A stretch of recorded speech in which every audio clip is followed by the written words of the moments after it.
gimana nih kabarnya? Semoga baik ya. Pada hari ini, aku akan membahas terkait tema dan gagasan Paslon 2024 di debat Capres terkait globalisasi. Bagaimana ya tanggapan globalisasi menurut ketiga Paslon 2024 ini? Yuk mari kita bahas. Pertanyaan yang diajukan kepada paslon, bagaimana strategi paslon mempromosikan budaya populer Nusantara untuk mendukung pertumbuhan ekonomi nasional? Tanggapan pertama dari Bapak Anies Baswedan. Beliau berkata bahwa negara mengalokasikan sumber daya di bidang kebudayaan, tidak dilihat sebagai biaya tapi investasi. Bawa karya seni seperti film dan kuliner ke level global. Semua dilibatkan di diplomasi, membangun rumah kebudayaan Indonesia di setiap region seluruh dunia. Indonesia menjual bukan hanya komoditas, perekonomian, tapi juga menawarkan nilai-nilai karya Indonesia, mendorong tumbuhnya restoran dan kafe Indonesia di berbagai tempat seluruh dunia, menyiapkan kredit untuk usaha kecil mikro agar menjadi bagian dari diplomasi kebudayaan.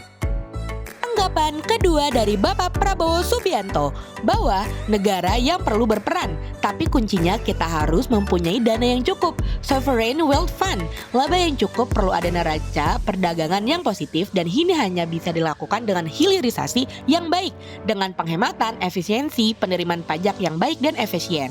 Tanggapan ketiga dari Bapak Ganjar Pranowo, beliau berkata bahwa viralisme mendorong duta besar dan diplomat kita menjadi tenaga pemasar, fasilitator, dan mempromosikan di dalam negeri ataupun di luar negeri, dan menarik kesempatan dari luar negeri ke dalam negeri juga loh. Tokoh-tokoh hebat di Indonesia seperti Nicky, Rich Brian, VOB, mereka adalah diplomat Indonesia. Analisa.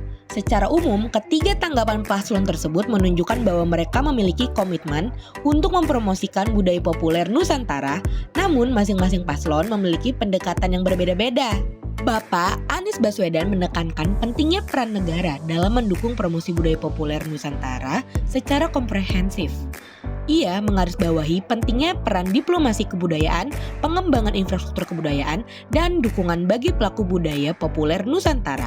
Kedua, Bapak Prabowo Subianto menekankan pentingnya peran pemerintah dalam membangun perekonomian nasional secara keseluruhan.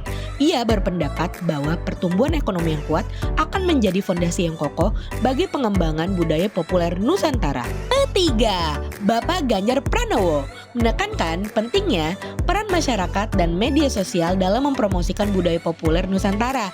Ia berpendapat bahwa viralitas dapat menjadi alat yang efektif untuk menjangkau audiens yang luas. Dari ketiga tanggapan tersebut dapat disimpulkan bahwa strategi promosi budaya populer Nusantara yang efektif harus melibatkan peran semua pihak, termasuk pemerintah, masyarakat, dan dunia usaha. Pemerintah perlu berperan dalam menciptakan iklim yang kondusif bagi pengembangan budaya populer Nusantara, termasuk melalui penyediaan infrastruktur dan dukungan finansial. Masyarakat perlu berperan dalam mencintai dan melestarikan budaya populer Nusantara. Dunia usaha perlu berperan dalam mengembangkan potensi ekonomi dari budaya populer Nusantara. Berikut adalah beberapa rekomendasi strategi promosi budaya populer Nusantara untuk mendukung pertumbuhan ekonomi nasional. Pertama, pemerintah perlu mengembangkan strategi diplomasi kebudayaan yang efektif untuk mempromosikan budaya populer Nusantara ke mancanegara. Strategi ini dapat mencakup kegiatan-kegiatan seperti pameran, pertunjukan, dan festival budaya. Berikut adalah beberapa rekomendasi strategi promosi budaya populer Nusantara untuk mendukung pertumbuhan ekonomi nasional. Pertama, pemerintah perlu mengembangkan strategi diplomasi kebudayaan yang efektif untuk mempromosikan budaya populer Nusantara ke mancanegara. Strategi ini dapat mencakup kegiatan-kegiatan seperti pameran, pertunjukan, dan festival budaya. Kedua, pemerintah perlu mendorong pengembangan infrastruktur kebudayaan seperti museum, galeri seni, dan rumah kebudayaan. Infrastruktur ini akan menjadi sarana bagi masyarakat untuk mengenal dan mengapresiasi budaya populer Nusantara. Ketiga, pemerintah perlu memberikan dukungan finansial bagi pelaku budaya populer Nusantara. Dukungan ini dapat diberikan dalam bentuk subsidi, hibah, atau pinjaman. Keempat, masyarakat perlu mencintai dan melestarikan budaya populer Nusantara. Masyarakat dapat melakukan hal ini dengan menonton film, mendengarkan musik, dan membaca buku karya anak bangsa. Terakhir, dunia usaha perlu mengembangkan potensi ekonomi dari budaya populer Nusantara. Dunia usaha dapat melakukan hal ini dengan memproduksi dan memasarkan produk-produk budaya populer Nusantara. Pembawaan komunikasi Bapak Anies Baswedan. Pertama, pembicara yang hebat dan menggunakan data untuk mendukung argumennya. Bapak Anies Baswedan memiliki kemampuan berbicara yang baik. Ia dapat menyampaikan argumennya dengan jelas dan meyakinkan. Penggunaan data dalam argumennya juga dapat membantu memperkuat argumen tersebut. Hal ini merupakan salah satu unsur penting dalam komunikasi persuasif, yaitu argumen yang kuat. Kedua, setiap jawabannya mendalam dan berbobot. Jawaban Bapak Anies Baswedan tidak hanya sekedar menjawab pertanyaan, tetapi juga memberikan penjelasan yang mendalam dan berbobot. Hal ini dapat menunjukkan bahwa ia memiliki pengetahuan yang luas dan pemahaman yang baik terhadap isu-isu yang dibahas. Hal ini juga merupakan unsur penting dalam komunikasi persuasif, yaitu pengetahuan dan pemahaman yang luas. Selanjutnya, di beberapa bagian, ia berbicara terlalu cepat, sehingga artikulasinya kurang jelas. Hal ini merupakan salah satu kekurangan Bapak Anies Baswedan dalam komunikasi persuasif. Berbicara terlalu cepat dapat membuat artikulasi menjadi kurang jelas, sehingga audiens sulit memahami apa yang disampaikannya. Pembawaan komunikasi Bapak Prabowo Subianto. Pertama, sering menggunakan diksi saya untuk menunjukkan supremasi, kekuatan, dan pengalamannya. Penggunaan diksi saya yang berlebihan dapat menimbulkan kesan menggurui dan sombong. Hal ini dapat mengurangi simpati audiens dan membuat audiens kurang tertarik untuk mendengarkan apa yang disampaikan. Kedua, tanggapannya terkesan menggurui, yang bisa menjadi kelebihan maupun kekurangan. Tanggapan yang menggurui dapat membuat audiens merasa direndahkan dan tidak dihargai. Hal ini dapat mengurangi simpati audiens dan membuat audiens kurang tertarik untuk mendengarkan apa yang disampaikan. Namun, tanggapan yang menggurui juga dapat menunjukkan bahwa pembicara memiliki pengetahuan dan pengalaman yang luas. Hal ini dapat membuat audiens merasa yakin terhadap apa yang disampaikan. Tiga, ekspresi wajahnya di beberapa bagian kurang terjaga. Mungkin ini menjadi salah satu tugas lagi nih bagi timnya untuk menjaga kesan gemoynya. Ekspresi wajah yang kurang terjaga dapat membuat audiens merasa kurang percaya terhadap apa yang disampaikan. Hal ini dapat mengurangi kredibilitas pembicara. Pembawaan komunikasi Bapak Ganjar Pranowo. Pertama, menyampaikan pesan dengan penuh semangat dan melibatkan cerita. Penyampaian pesan yang penuh semangat dapat membuat audiens merasa tertarik dan termotivasi. Penggunaan cerita juga dapat membantu audiens memahami pesan yang disampaikan. Hal ini merupakan salah satu unsur penting dalam komunikasi persuasif, yaitu penyampaian pesan yang menarik dan mudah dipahami. Kedua, bahkan penutupannya juga menggunakan cerita yang disukai oleh masyarakat umum.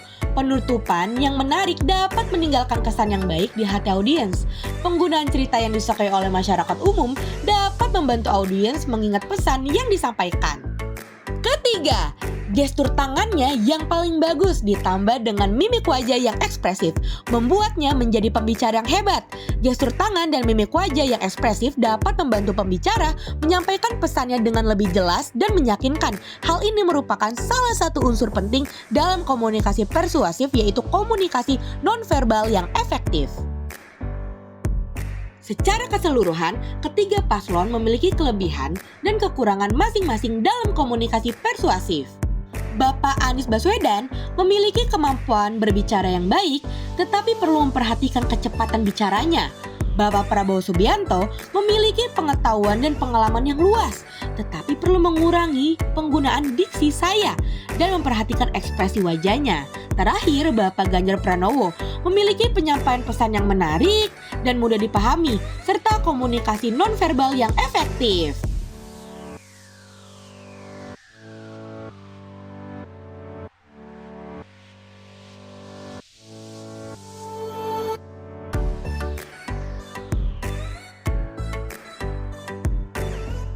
Komunikasi persuasif adalah komunikasi yang bertujuan untuk membujuk atau meyakinkan orang lain untuk melakukan sesuatu. Dalam konteks pemilihan presiden, komunikasi persuasif digunakan oleh para kandidat untuk meyakinkan masyarakat untuk memilih mereka. Berikut adalah beberapa cara untuk mengaitkan program Capres 2024 dengan komunikasi persuasif. Pertama, gunakan bahasa yang jelas, ringkas, dan mudah dipahami. Hindari menggunakan jargon atau istilah yang sulit dipahami oleh masyarakat umum. Kedua, buatlah pernyataan yang menarik perhatian dan menimbulkan rasa ingin tahu, misalnya dengan menggunakan angka-angka atau fakta yang relevan. Ketiga, gunakan emosi untuk menyentuh hati dan perasaan masyarakat. Misalnya, dengan mengisahkan cerita atau pengalaman yang menyentuh. Keempat, memberikan jaminan atau kepastian bahwa program yang ditawarkan akan berhasil. Misalnya dengan menunjukkan bukti keberhasilan program serupa di tempat lain. Berikut adalah beberapa contoh komunikasi persuasif yang dapat digunakan untuk mempromosikan program paslon Capres 2024. Berikut beberapa contoh komunikasi persuasif yang dapat digunakan untuk mempromosikan program paslon Capres 2024. Pertama, Bapak Anies Baswedan dan Bapak Muhaimin Iskandar yang akan menekan tingkat korupsi dengan menerapkan reformasi birokrasi dan penegakan hukum yang tegas. Program Food Bank akan membantu masyarakat yang membutuhkan makanan dengan menghubungkan mereka dengan pihak yang surplus makanan. Lalu, pemerintahan Bapak Anies Baswedan dan Bapak Muhaimin Iskandar akan membatasi pembangunan baru untuk mengurangi emisi gas rumah kaca dan menjaga lingkungan. 2. Bapak Prabowo Subianto dan Bapak Gibran Rakabuming. Pemerintahan Bapak Prabowo Subianto dan Bapak Gibran Rakabuming akan melanjutkan program Food Estate untuk meningkatkan produksi pangan nasional. Lalu, Lembaga Pembiayaan Usaha Tani Rakyat akan membantu petani untuk mendapatkan modal usaha. Terakhir, program dana abadi pesantren akan membantu pesantren untuk mengembangkan pendidikan dan ekonomi umat. Selanjutnya, Bapak Ganjar Pranowo dan Bapak Mahfud MD. Pemerintahan Bapak Ganjar Pranowo dan Bapak Mahfud MD akan menciptakan 17 juta lapangan kerja baru untuk mengurangi pengangguran. Lalu, terdapat wajib belajar 12 tahun gratis akan memberikan kesempatan pendidikan yang lebih luas bagi masyarakat Indonesia. Terakhir, layanan bebas biaya 24 jam untuk menangani masalah kesehatan mental akan membantu masyarakat yang mengalami masalah kesehatan mental. Tentu saja dapat kita lihat bahwa komunikasi persuasif yang efektif harus disesuaikan dengan target audiens yang akan dituju. Misalnya, komunikasi persuasif yang ditujukan untuk masyarakat umum akan berbeda dengan komunikasi persuasif yang ditujukan untuk kalangan profesional. Baik, itu saja video terkait tema dan gagasan paslon 2024 di debat capres terkait globalisasi. Semoga video yang disampaikan dapat bermanfaat dan jangan lupa teman-teman tentukanlah pilihanmu. Terima kasih sudah menonton video ini.